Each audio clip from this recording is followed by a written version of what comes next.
who have assembled here with a lot of energy on this very beautiful day. And all of you have chosen to give 2 hours of your time during your busy schedule to listen to us, to talk and ideate on a topic in which you will be playing a very, very important role. Along with me in the stage, there are very eminent people and 2 wonderful gentlemen representing the Jain group, the Vice President of Jain Group of Institutions, Sri Ravindra Bhandari sir, and the Register of Jain Group of Institutions, Dr. Jitendra Mishra sir, and along with me, this Jayanagar area's your public representative, who is serving as your member of Legislative Assembly, Sri C.K. Ramamurthy sir, and a former boss of mine who served as the Commissioner of Police, Bengaluru City, and currently my colleague in the Bharatiya Janata Party, Sri Bhaskar Rao, IPS retired sir, and eminent people who are instrumental in getting this One Nation, One Election seminar in Jain University organized.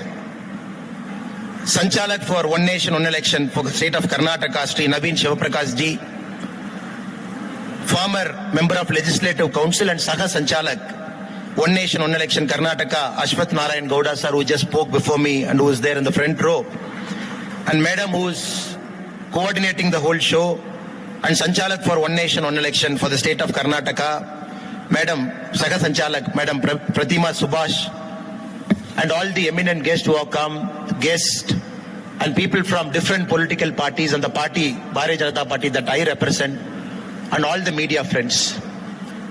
Jain Group of Institution has got a very unique distinction. This is a college where students have come from all different parts of Bharat, all 28 states. I was given to understand that even the students sitting in this hall who are in the first floor, second floor, and the third floor of this campus, 50% of the students, they speak a different language than Kannada. So the advice to speak in English. So nimmellarukum na namaskara telisi ellorukum ennoda vanakathai solli inga irukkudiya ella sondagalukkum ennoda kaalai vanakathai therivithuk kolgiன்றேன். Now before I interact with you, I would like to ask you a couple of questions. One, to make you active. Second, to make you to raise your hands in the morning. How many of you are eligible to vote? Meaning in 2024 I voted. Okay, eligible to vote first. Okay, I'll not embarrass you. Okay. How many of you are eligible to vote, but still you couldn't find some time to vote this time? 2024 I couldn't vote. Fine, it's okay, no problem, for various reasons. And how many of you have heard about One Nation, One Election in the media, in the newspaper discussion, TV discussion? Okay. How many of you think One Nation, One Election is important for our country? It is a right initiative. Thank you so much. How many of you think probably maybe the timing is not right, we don't want One Nation, One Election at this point of time? Anybody is there? Fine, it's a democracy, we all have to. In the old Rome, everybody will go to the city square. Thank you so much. In the old Roman time, everybody will go to the city square. And the voting is, somebody will stand on top of the city square. They will ask all the citizens. At that point of time, the eligible voters are slave owners. And the eligible voters should have a land class. And eligible voters should occupy an important position in the Rome country. Only they can raise up their hand and show. For democracy, from there, we have reached to a point in 2025, when you see across the world, democracy keeps maturing, it keeps evolving. The great Winston Churchill, when somebody asked him, define democracy, he said democracy is the worst form of government. Then they asked him, sir, what are you saying? Why are you saying the worst form of government? He said, democracy is the worst form of government. The problem is other forms of government are much worse than democracy. So among the worst forms, we have picked up democracy. Different people give different explanations. The point Winston Churchill is trying to emphasize is, unless democracy keeps maturing, unless democracy keeps evolving with times, possibly you might lose interest. Because such a big country, all of us vote for an MLA, all of us vote for an MP. For example, if you take my state, Tamilnadu, in Coimbatore parliamentary constituency, if you see, 15, 16, 17 lakh depending on the 10-year scale, they select an MP. And about 70% come and vote, 30% don't vote. Which means you're looking at approximately 11 lakh people selecting their representative. If you take Jayanagar, one of the most important constituencies in Bengaluru in Karnataka, such a highly educated place, where a lot of people who follow tradition and culture live, even here the voting percentage might be 55, 56%. So the problem with democracy is not everybody participates. Not everybody has got a self-interest to participate. Because you don't see your public representative daily. And public representative is also very busy, and many of you see your public representative once in 5 years. And many of you see your public representative in the TV or in the newspaper. That is why the youngsters, especially 18 to 25, their participation in democracy is at an all-time low. If you look research studies after research studies, the youngsters' participation in democracy, direct participation by voting, by debating, by discussing, participating in this kind of seminars, the youngsters participating in democracy is getting to an all-time low. This is a very serious issue. That is why I'm very happy in this very eminent Jain group of institution. All of us have assembled here. We have come here to talk to you, to the youngsters, to ideate with you, discuss with you, to try and take your mindset, your opinion also to decide how the country should move forward together as a collective group, together as citizens of this country. And no democracy is perfect. If anybody thinks democracy is perfect, then probably we are living in a fool's paradise. 1776, American War of Independence, it got over. And the northern part of US and the southern part of US, they came together. That point of time, there was a big discussion on who will vote. Who is eligible to vote? How will they vote? What is the duration of a public representative whom we will select? Many of you might not know this, because south of US had a lot of colored people, so-called black people. The north had a lot of slave owners or the rich class. During the American Constitution formation itself, people said, not everybody should get an equal vote. So the America in 1776, they started something called 3/5 compromise. Meaning, for every 5 black people who vote, it will be counted as 3 white votes. Because they said South is more populated with colored people. So this union of states will break unless we arrive at a compromise. So 3/5 compromise was struck. Who struck? Some of the greatest names in American history. George Washington, Benjamin Franklin, Madison, all those people, they struck a compromise. They wanted the union to survive. 3/5 compromise they brought in. Later, Abraham Lincoln in 1861, which is a good 100 years later, 90 years later, Abraham Lincoln abolished slavery, and thereby the 3/5 compromise, everything went out. The reason I'm trying to make this in front of you is to emphasize the point. Some of you said, I agree with your proposal. Some of you said, I don't agree with your proposal. But overall, we all agree to a common point. No democracy is perfect. We all keep fighting to make sure we can improve our democracy bit by bit every single time we get an opportunity. And many of you might not know, in Italy, a European country, an advanced European country, till 2021 elections, for the Senate elections, only people below 25 can vote. Only in 2021 elections in Italy, they extended the tenure to say 18 years to 21 years, 24 years, you can vote in the Italy election. So all through the world, India is possibly one of the first countries in the world. The day we got independence, we said all of us are equal. The day we got independence, we said everybody has got one equal vote. And day we got independence, we said men and women both can vote. Because in many of the advanced democracies that we talk now, our brave sisters and mothers weren't given the opportunity to vote the day the country got the independence. So when India did everything right, starting from 1947 in the first election in 1951, many people said Indian democracy will die. Because educated people have got one vote, uneducated people have got one vote, people having land, they have one vote, people working as coolie and laborers, they have one vote, women have one vote, male have one vote. How is that possible? So from there, we have reached 2025 with our democracy intact. only due to the participation of people like you. This is something which we have to keep acknowledging at every single possible moment to make sure that we kept our democracy intact. That is why our country has gone through multiple changes. It is not everything is fine, everything was great. The first election, it happened over 2 years. The first election never happened like now. It happened over a 40-day period. It happened over 7 phases. The first election happened in 1951, 1952. Sukumar Sen, who was our first election commissioner, he conducted the first election. First election is very important because India, we have to show the world that we can conduct elections for ourselves and our elections can be perfect and more than perfect. Through this principle of equal representation, we can select our public representative who will govern. 51-52, we did our first election, no problem.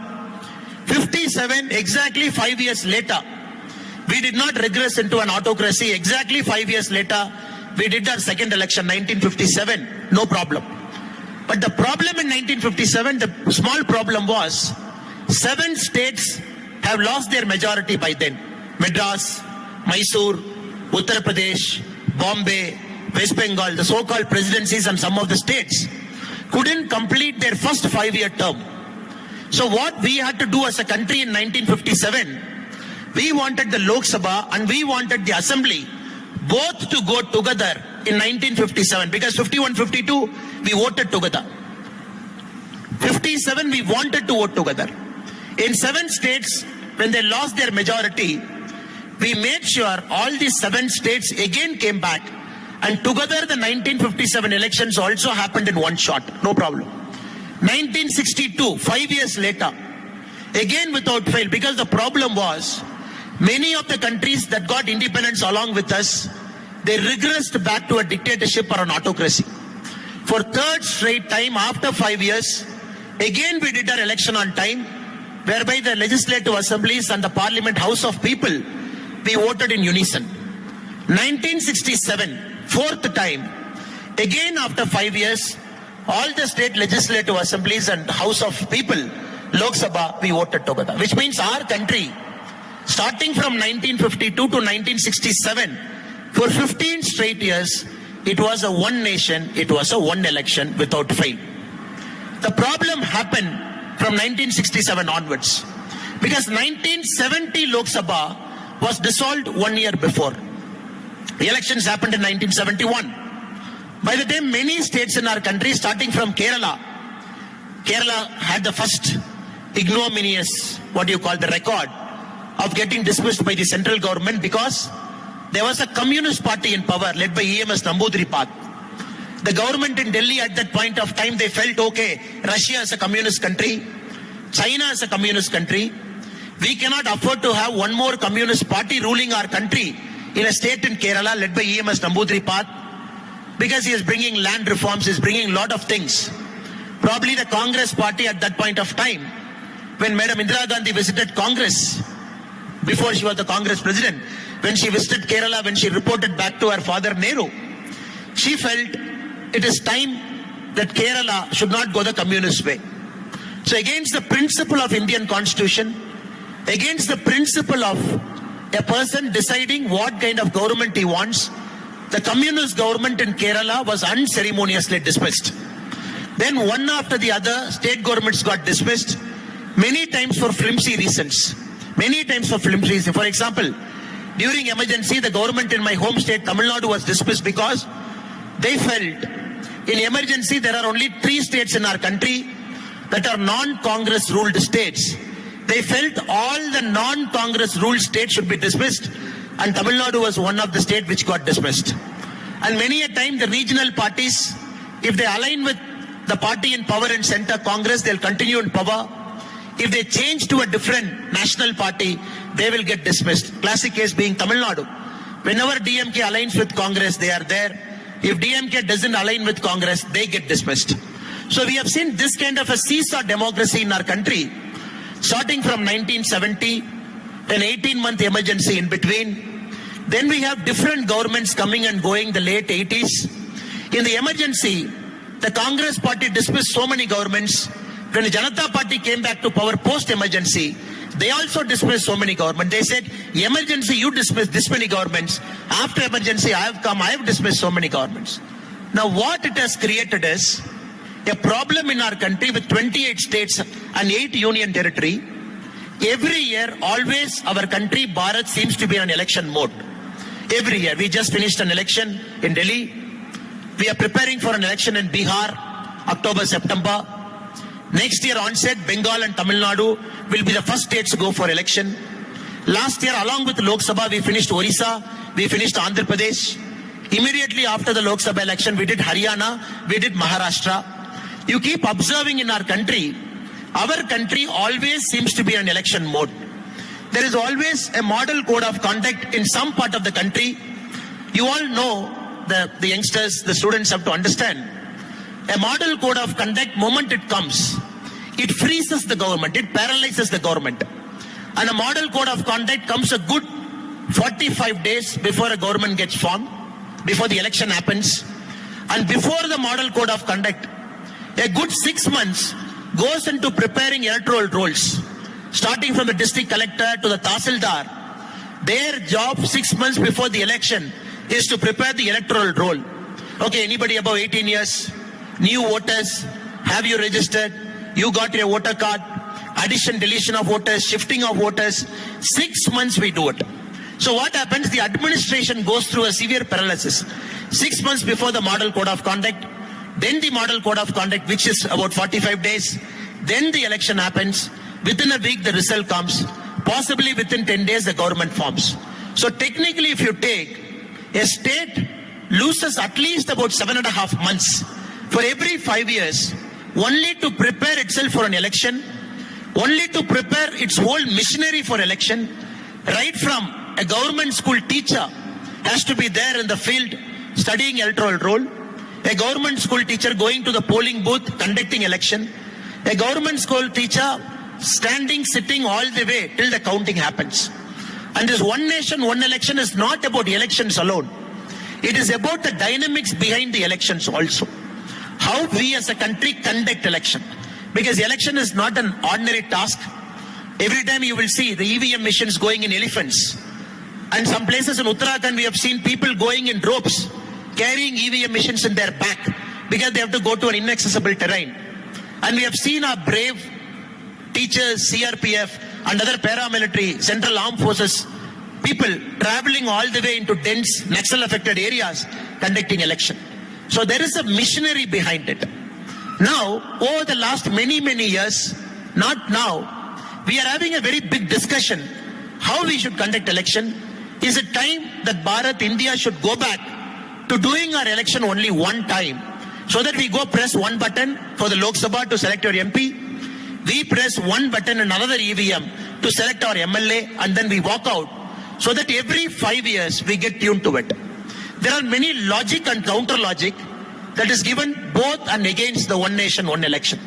If you look at the earliest proponents in 1932, the franchisee committee report, even before the independence, when the provincial elections were happening, the franchisee committee report of 1932, it wanted a single electoral roll, so that for assembly and provincial councils, one electoral roll can be prepared, and you should not have two electoral roll for two elections. Combine the election once, so that people can have one. 1932, the Election Commission of India's inaugural report in 1983. Election Commission of India, every year it gives a report to the public. This is we as a commission, we have done elections, this is the problem. Our Indian Election Commission first report was in 1983.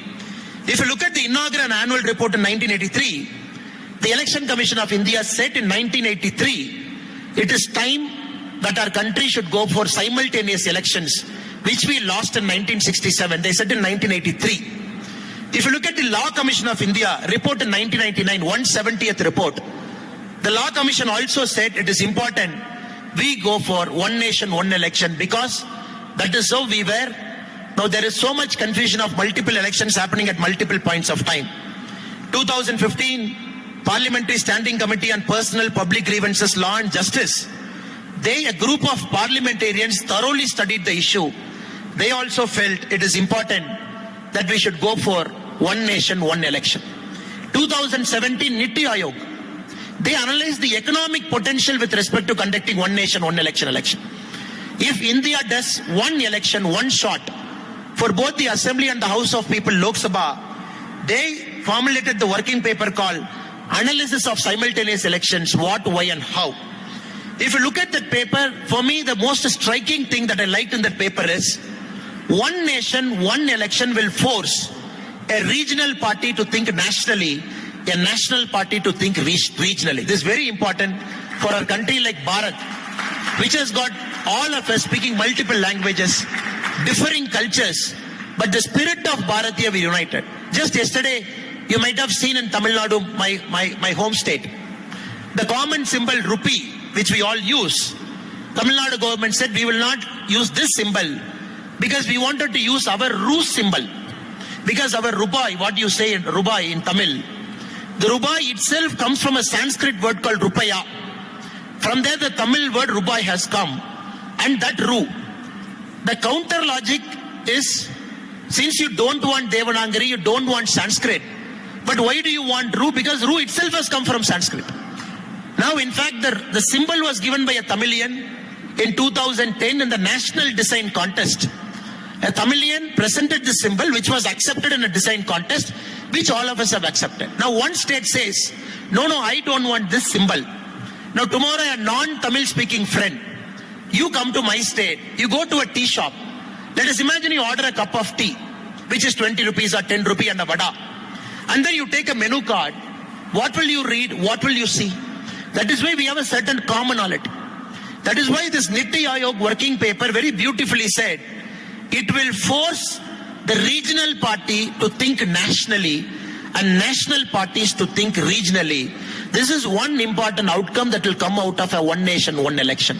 Niti Aayog working paper. Again in 2018, the Law Commission's draft report after 1999, one more time they said, India should go for a one nation, one election. The time is right. 2019, all-party meeting in Delhi. All-party meeting, just 5 years before what we are discussing now. When all-party meeting happened in Delhi, they were discussing critical reforms in governance.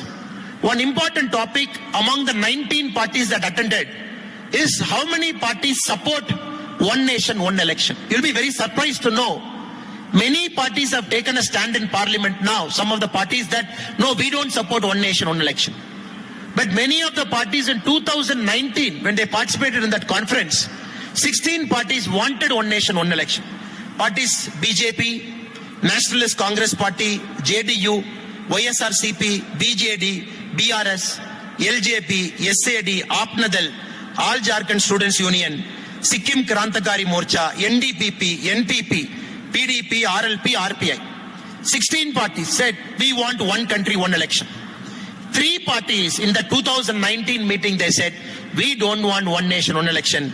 CPIM, RSP, AIMIM. 3 parties said, we don't want.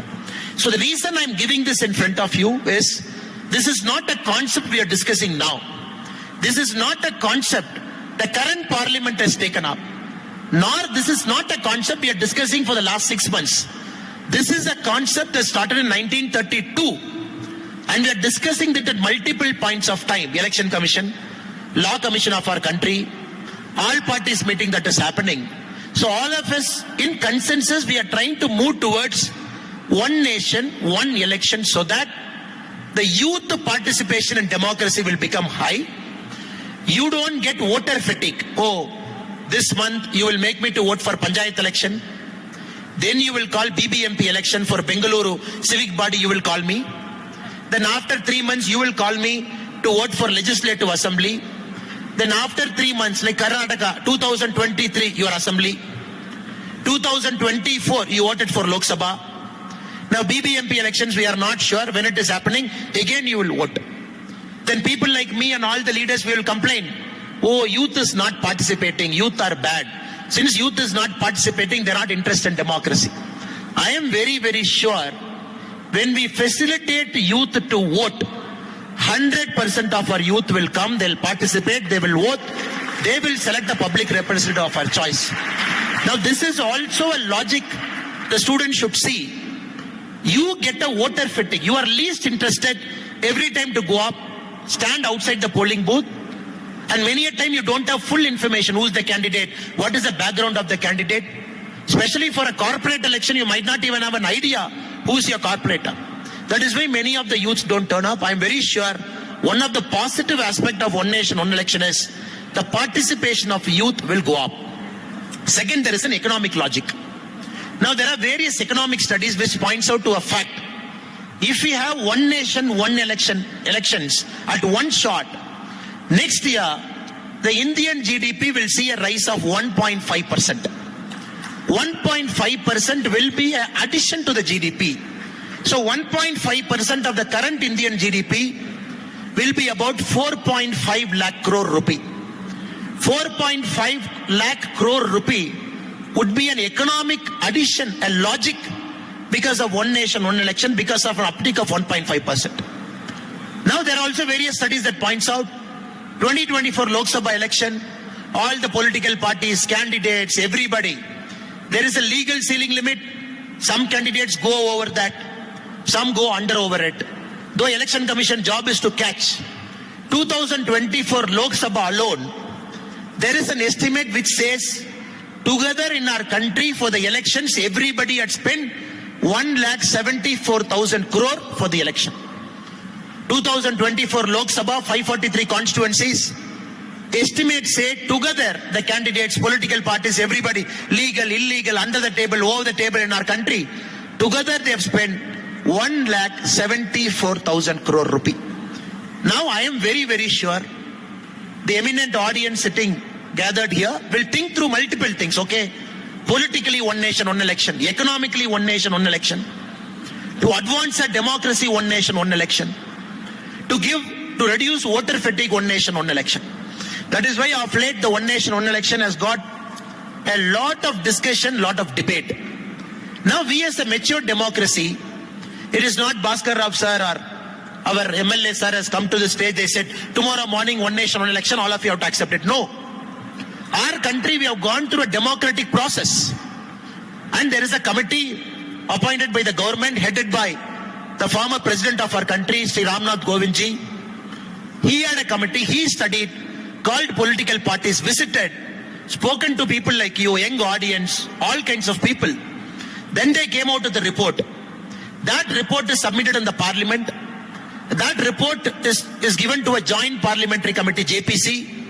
And right now JPC is doing public interaction, talking to common people like us, taking your suggestions, your ideas also, to say, no, you have to compulsorily support One Nation, One Election. If you don't support, we will lock the Jain University gates and we will still keep talking to you till you support us. No. This is a democratic forum. As a public cause, this program is being organized to tell you this is what it is. Even the cons of One Nation, One Election, the negative parts, whatever people said, that is also taken care of in the report. As of now, if everything goes well, One Nation, One Election is expected in 2034. Probably you will be 9 years addition to whatever your age is now. If you are 22 at 30, you will be doing One Nation, One Election. So, friends, students, ladies and gentlemen, it is very important to understand all across the world, the youths are becoming radical. I am using the word called radical because they seem to be fed up with normal political parties. If you look at Germany, the just concluded election, many people have voted for a party called Alternative for Germany, AFD. And AFD has got 21% vote share, historic vote share. And if you are tracking the elections across the world, all political parties in Germany said, you are against me, I am against you, all of us are against each other. If none of us get majority, all of us will form government, but not this AFD people. So all German politicians don't want AFD, which is Alternative for Democracy, the Germany, the English version of the German word. Because this political parties say, you are a Nazi party, you are a rightist party, and you are so radical party, you want to change German constitution, we don't want it. But youths are voting for that party to say, we want this party in power, because all of you could not deliver, we want AFT. I'm just giving you some of the statistics before you. If you look at Italy, Giorgia Meloni, 2021, when she assumed the president of Italy, for the first time the youths are allowed to vote, 18 to 24. First time they are allowed to vote. She got majority of the votes. Again, if you look at America, the way Trump has come to power, it is all powered by white conservative Christian votes and many of the youths of those countries who felt a change. Nothing is wrong. None of us have got the right to criticize anybody's voting choice. Probably Germany feels like that. AFD says no asylum. I will not allow anybody inside Germany. That is their stand. Other political parties have allowed almost 1 million people, 10 lakh people into Germany for the last 4 years. So across the world, democracy is in turmoil except our country, which is seeing a stable democracy. Across the world, new parties coming up shaking, green parties getting votes, some new radical parties coming and getting 20% of the votes. So Germany, even after election, could not form a government. Canada, the Prime Minister just resigned. The new Prime Minister is taking over today, tomorrow. He is going to call for an immediate election in Canada. If you study the democracies across the world, maybe something we are doing right. That is why the people of this country is giving chance to one political party, not once, not twice, but for the third straight time in 2024. Also to the same political party in all the legislative assemblies, time after time, continuously. That is why we also understand as a major political party, probably as India's biggest political party, the party that I belong to as a Karyakarta, Bharatiya Janata Party, which has got more than 18-19 crore registered members of this party. We also believe as a big party, reforms have to happen. If we say, no, we are a big party, everything is in our favor, why should we have a one nation, one election? We are winning Lok Sabha, we are winning Assembly. Why should BJP say, everything is fine now, we will continue to be fine? But if you see, BJP as a big party is pushing for one nation, one election. We have to understand it. Because this current model is favoring BJP. The current model is favoring BJP. But still, India's largest political party is saying, we want one nation, one election, because the BJP stand is nation first. We are not looking at we winning elections. We are not looking at we winning Lok Sabha. We are not looking at we winning Assembly. We are looking at 4.5 lakh crore GDP addition will happen. More youths will come and participate. Democracy will become stabilized. Democracy will become mature. That is why one of India's largest political party, the party to which some of us here belong, we want one nation, one election. Likewise, my appeal to all the eminent students who have gathered here, you also will pay attention to this one nation, one election. Read through that report. 17th, when the website is opening, you will go make your comment for or against, and you will make your voices heard. If there is a better idea, you will share your idea, so that we as a country, this democracy will stay strong. Our children will get the benefit of democracy. Our grandchildren will get the benefit of democracy. Even after we die, India should continue to be a democratic country where everybody should have equal vote, equal voice. None of us should be repressed because I am a Tamilian, I am a Kannadiga, I am from UP. None of us should be repressed from Northeast. All of us should be treated equally. That is why democracy also has to do this self-engineering to itself. You please see this one nation, one election as one of the biggest self-engineering our democracy is doing to itself. On this note, I thank all of you for your patient listening, because this is not a very touchy, not a very comfortable topic. Democracy itself, we are not happy to talk about it, and this doesn't arouse the interest also. So I'm very happy the students of this very eminent university, you have given your last 45-50 minutes of your time patiently listening to our viewpoint to say the pros, the cons, how we can make it work, and how you should participate. I'm very, very sure you will start participating. I'm very sorry, my friends who are in the first, second, and third floor. We couldn't make enough eye contact with you because you are all around us in 360 degree. Thank you so much for your patience, and thank you so much. If there is small inconvenience also, and people who are in the first 3 rows, for your patience also with this. I thank the whole Karnataka team on One Nation, One Election for organizing this very beautiful seminar and making all of us a part of it. Thank you so much. Namaskar. Jai Hind, Jai Bharat. Madam, please. Our first question.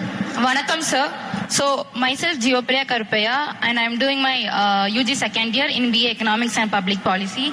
So, my first question is, what key measures would you implement to ensure women's safety in public spaces, and how would you track their impact? And my second question is, how will you change societal attitudes that contributes to violence against women and engage men and boys in this effort?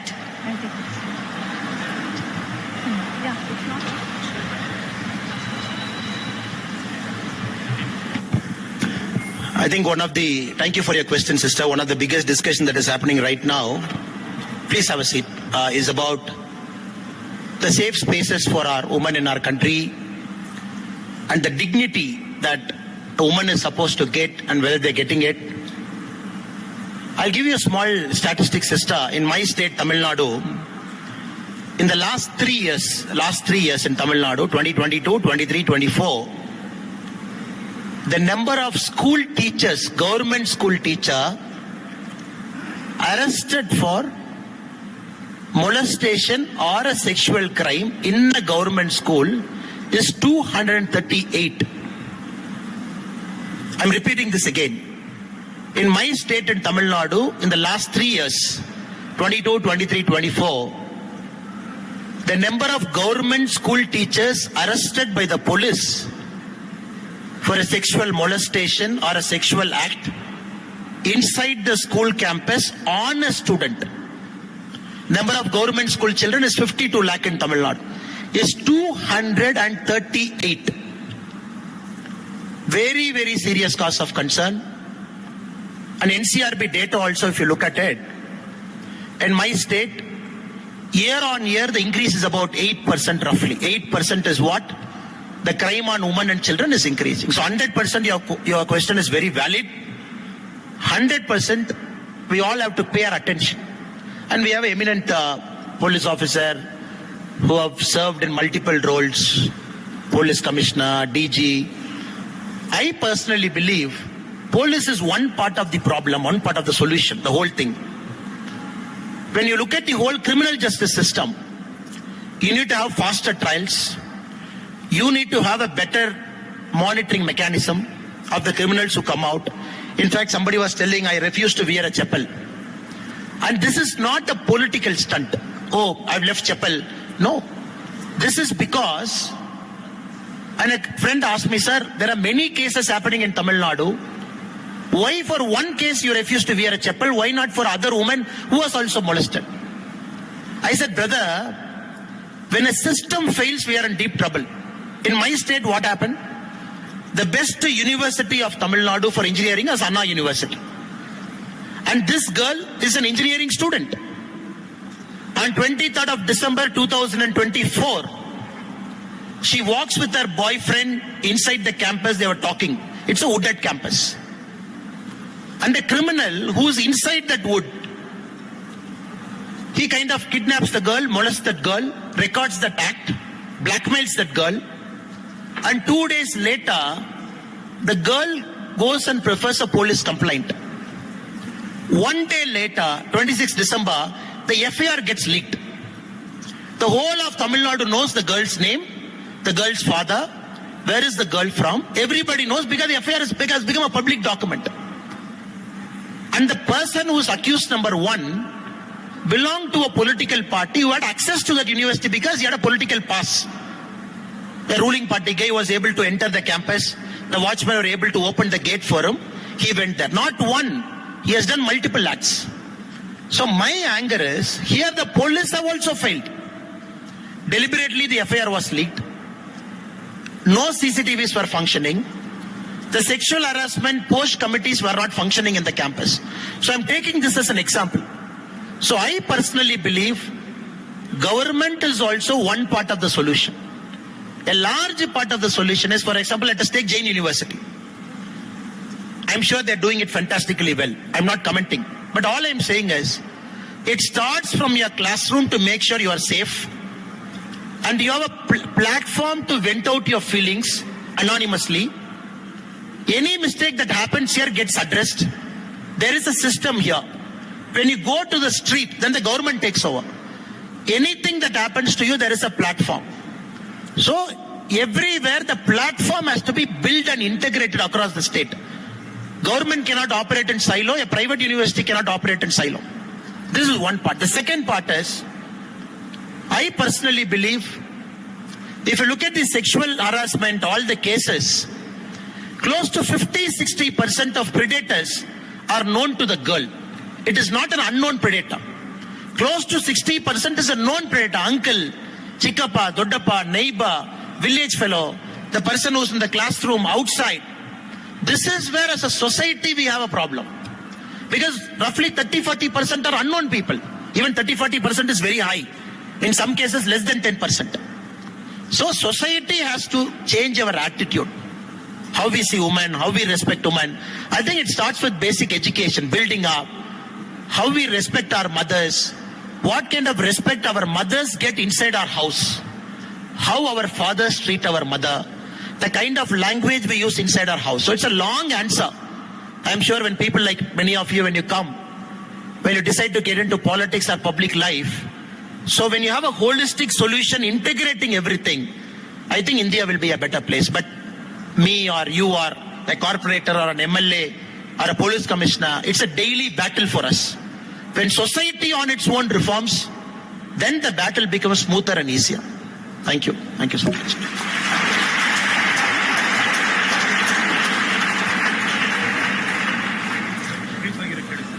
Sorry. Please be brief and ask only one question, please. Two more. Good afternoon, sir. ನನ್ನ ಹೆಸರು Monika, second year BCom student. ನನ್ನ question ಏನಂದ್ರೆ, ಇವಾಗ by chance state government ಏನಾದ್ರೂ collapse ಆದ್ರೆ ಅಥವಾ no confidence motion ಏನಾದ್ರೂ ಆದ್ರೆ ಮಿಡ್ ಟರ್ಮ್ ಎಲೆಕ್ಷನ್ ಹೇಗೆ ಮ್ಯಾನೇಜ್ ಆಗುತ್ತೆ sir? Sister, Dhanyavada. Thank you so much. I think our question is fine. You all have great ideas. And the committee, please said, committee has given a report. So 2034, one nation, one election, Madona, Karnataka, India, one day election after there.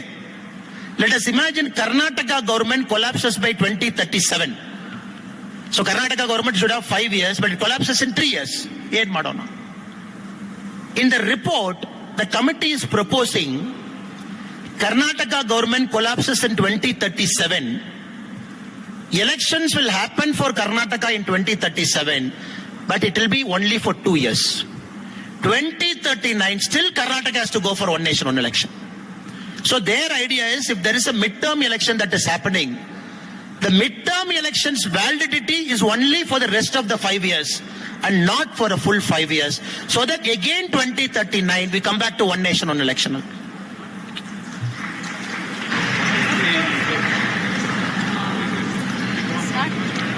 A very good afternoon, sir. I'm Smriti Vinay, and I have a question to address you. So how would this policy affect the implementation of welfare schemes, which would often accelerate before elections? Thank you, sir. Oh, thank you, Smriti ji. This is a very important question. Now, India is experimenting with multiple welfare models. Please have a seat. Please have a seat. Multiple welfare models.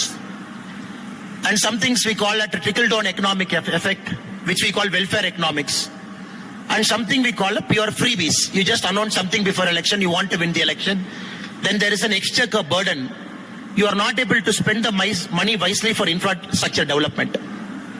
Now, Supreme Court, as we speak, when both of us speak, there is a PIL in Supreme Court in which the political parties and election commission, they are made party to it.